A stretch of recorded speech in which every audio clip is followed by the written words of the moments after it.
नमस्कार, स्वागत है आपका हमारे YouTube चैनल में। आज की इस वीडियो के माध्यम से हम आपको बताने वाले हैं कि सरसों की फसल में पहली सिंचाई कब करनी चाहिए तथा पहली सिंचाई के समय कौन कौन सी खाद का प्रयोग करना चाहिए जिससे अधिक से अधिक उत्पादन हो सके। तो किसान भाइयों, संपूर्ण जानकारी के लिए इस वीडियो को अंत तक ज़रूर देखें।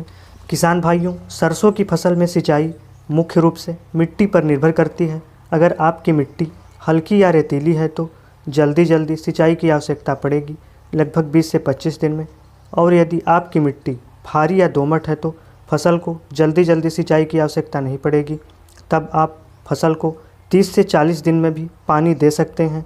किसान भाइयों, सरसों की फसल में पहली सिंचाई बुआई के 30 से 35 दिन बाद करनी चाहिए तथा यह ध्यान रखना चाहिए कि सरसों की फसल में सिंचाई हमेशा फूल आने से पहले करें। किसान भाइयों, यदि आप सरसों की फसल में फूल आने पर सिंचाई करते हैं तो फूल के झड़ने की संभावना बनी रहती है और सरसों की उपज में भारी कमी हो जाती है।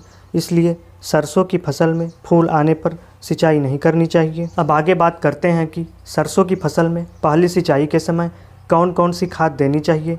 तो किसान भाइयों, अगर आपने सरसों की बुआई के समय single super phosphate, urea, potash, sulphur in खादों का प्रयोग किया है तो आप पहली सिंचाई के समय सिर्फ यूरिया का ही प्रयोग करें। अगर आपने सरसों की बुआई करते समय single super phosphate, sulphur, potash आदि खादों का प्रयोग नहीं किया है तो आप पहली सिंचाई के समय 35 से 40 kilogram urea, 5 kilogram zinc sulphate 33% और 4 किलोग्राम सल्फर 80% WDG प्रति एकड़ की दर से सरसों की पहली सिंचाई के समय खेत में जड़ों के पास छिड़क देनी चाहिए। सरसों की फसल में यूरिया का प्रयोग करने से तने मोटे होते हैं तथा तनों की संख्या बढ़ती है और पौधे हरे भरे रहते हैं। किसान भाइयों, सरसों की फसल में सल्फर का बड़ा ही महत्व है।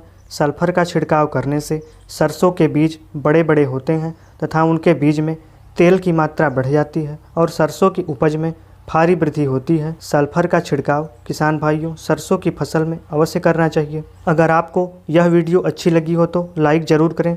किसान भाइयों, इसी तरह की खेती बाड़ी से संबंधित जानकारी पाने के लिए हमसे अवश्य जुड़ें।